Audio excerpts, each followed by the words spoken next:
Donna Cordova, Pat Flanigan. This is the Channel 10 News at Noon.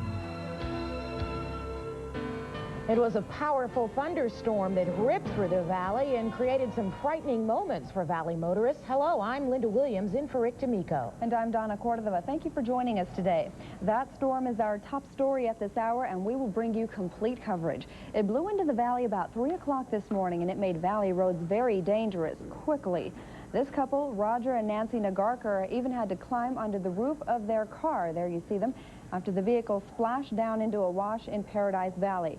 Thanks to the quick work of a Phoenix firefighter working with a safety line, the Nagarkars got out of the raging wash okay, and they tell us that it just happened so fast. It was too dark, we couldn't see.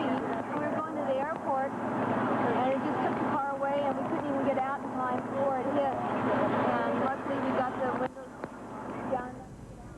As Mrs. Nagarkar said, they were going to the airport. They planned to fly to Sacramento today, and as you can imagine, that trip has been put on hold. Well, that was certainly the most dramatic incident this morning. The heavy rains also, as you can imagine, created dozens of other problems, like, for instance, waterways on what are normally dry roads. Len Clements joins us now live from downtown Phoenix with more on that watery morning rush hour. Len? You got one of those. Oh. Linda, we're just getting set here on top of the roof at Channel 10. We flew around today and this morning and saw street flooding causing problems all across the valley. But the worst we saw was along Indian Bend Wash through Scottsdale. Someone spotted this car floating down Indian Bend Wash through Scottsdale, but rescue crews did not find anyone inside. Water topped out beneath the Camelback Road Bridge over Indian Bend Wash. The channel was simply not designed for this volume of water.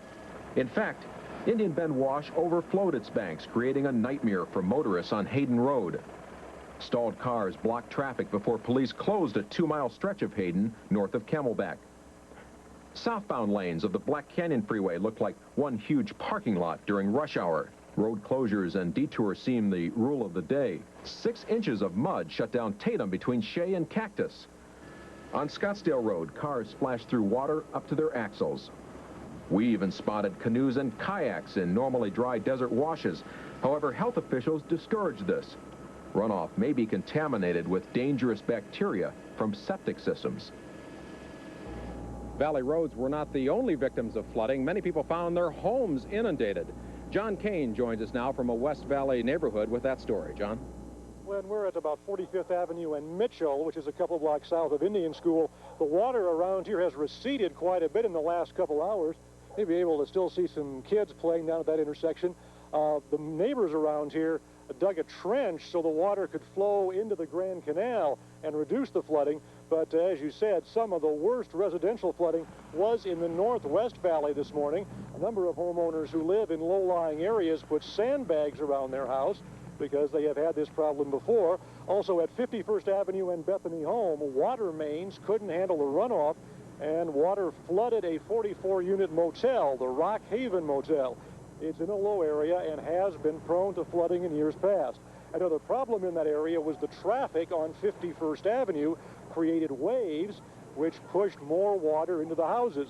Meanwhile, in the area we're at about 45th Avenue and Bethany Home, 45th Avenue and Indian School, more than a dozen homes were flooded. The water rose so quickly that people were temporarily trapped inside their homes. Well, the water was so deep, we'd open the door and start flooding in, so we tried to keep the doors closed and stay inside the house and try to keep the water out as best we could. You were trapped in here for a while. Yeah, we were trapped. We were trapped. We were going in and out the window, the front window, to keep the water out of the house as much as we could. And the homeowners we talked to said they didn't know whether to laugh or cry, Linda and Donna. There was a situation where they couldn't do anything about the water. It was coming into their homes and flooding their homes. But right now in this area, the water has receded quite a bit. And that is the good news. What a mess. Thank you, John. Oh, such a terrible situation, especially since there is so little that you can do. However, if water is coming into or approaching your home, some help is available. Several locations are set up all around the valley to distribute sandbags. Now, if you want more information, simply call Community Information and Referral. That telephone number is 263-8856 for the nearest sandbag location to you. Also, you can get information on road closures at that same telephone number. More good news is that the heaviest rains have come and gone, but there are still some showers around the valley. Pat Flanigan joins us now with a quick look at current conditions. Pat. That's right, Linda. The news is it's been a record-setting day for rainfall in the valley today. Almost 1.5 inches of rain, setting a new mark and breaking the old mark set in 1955. The rains are starting to decrease. There's a look at the current radar for you. And again, you can see the moisture working its way up from the south to the north. There are showers and thunderstorms in the forecast for today and tonight, and a high of 92. Again, the rainfall amounts almost 1.5 inches, and